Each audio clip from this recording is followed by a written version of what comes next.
आपको याद होगा 29 अगस्त को अमेरिका ने काबुल में एक ड्रोन हमला किया था और दावा किया था कि इस हमले में उसने काबुल हवाई अड्डे पर हमला करने वाले आतंकवादियों को मार दिया है। लेकिन वो दावा गलत निकला और उस दिन हमने जो आपको बात कही थी वो बात सही निकली, क्योंकि हमने उस दिन आपको बताया था कि अमेरिका का ये दावा बिल्कुल गलत है। इस ड्रोन हमले में कोई आतंकवादी नहीं मारा गया था, बल्कि एक ही परिवार के 10 निर्दोष लोग मारे गए थे।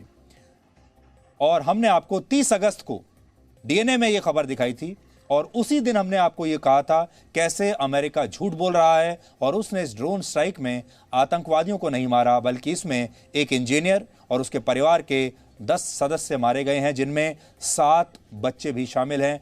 उस दिन जो हमने आपको दिखाया था उसका एक छोटा सा अंश आज पहले हम आपको दिखाते हैं।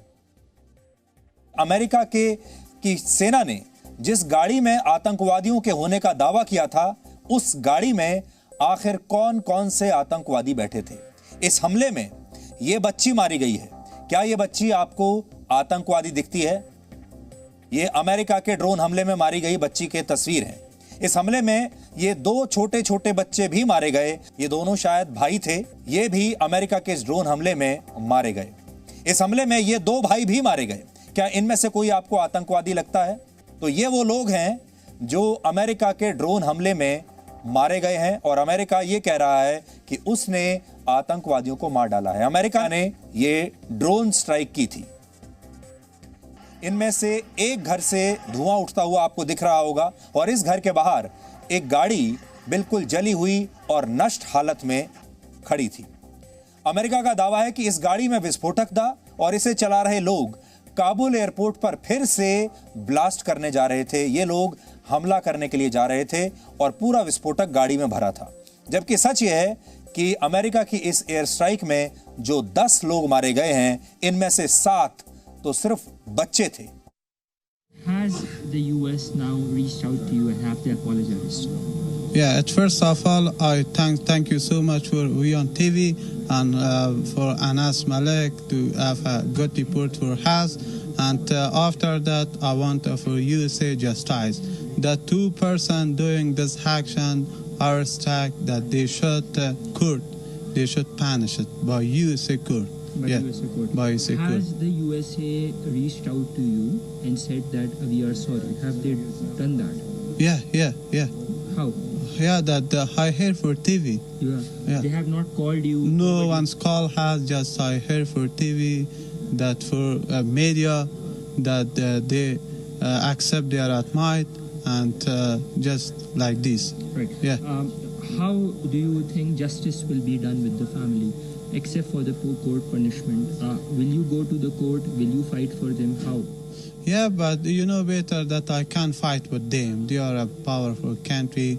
Just only I wanna for USA that they should punish them by USA. Yeah. What? तो जी मीडिया पहला ऐसा चैनल था जिसने उसी दिन आपको बता दिया था कि ये हमला झूठा है, इसमें कोई आतंकवादी मारा नहीं गया। और हमारे अंतर्राष्ट्रीय चैनल वियोन के संवाददाता अनस मलिक उसी दिन इस जगह पर पहुंच गए थे और इन्होंने ये रिपोर्ट फाइल की थी और आज वो रिपोर्ट सही निकली। शुरुआत में अमेरिका ने इन सारी रिपोर्ट्स का खंडन किया था और कई दिनों तक अमेरिका ये कहता रहा कि नहीं, हमने वाकई आतंकवादियों की हत्या कर दी है। लेकिन अब आखिर में अमेरिका को यह मानना पड़ा कि इस हमले में कोई आतंकवादी नहीं मारा गया और इसमें बेगुनाह लोग मारे गए हैं। ये खबर कहीं दबकर रह गई। अमेरिका ने भी इस खबर को उठने नहीं दिया। लेकिन आज हम चाहते हैं कि पूरी दुनिया ये जाने कि अमेरिका जैसी सुपर पावर कैसे आतंकवादियों को मारने के नाम पर ड्रोन हमले करती है और एक ही परिवार के 10 लोगों की हत्या कर देती है, बच्चों की हत्या करती है और उसके बाद ये कहती है कि हमने आतंकवादियों को मार डाला है। यह सरासर झूठ था और इससे अमेरिका और उनकी सेना की एक बार फिर से पूरी दुनिया के सामने पोल खुल गई है। यह तो एक हमला है और हमारे संवाददाता वहां पर पहुंच गए और हमने ये बात पूरी इसकी जांच की और ये बात पता चल गई।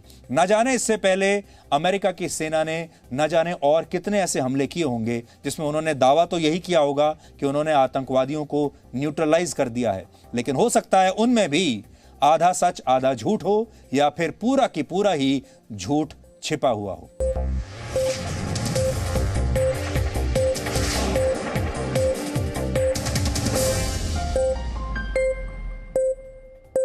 Presenting B News app, available on Google Play and App Store. Download it now.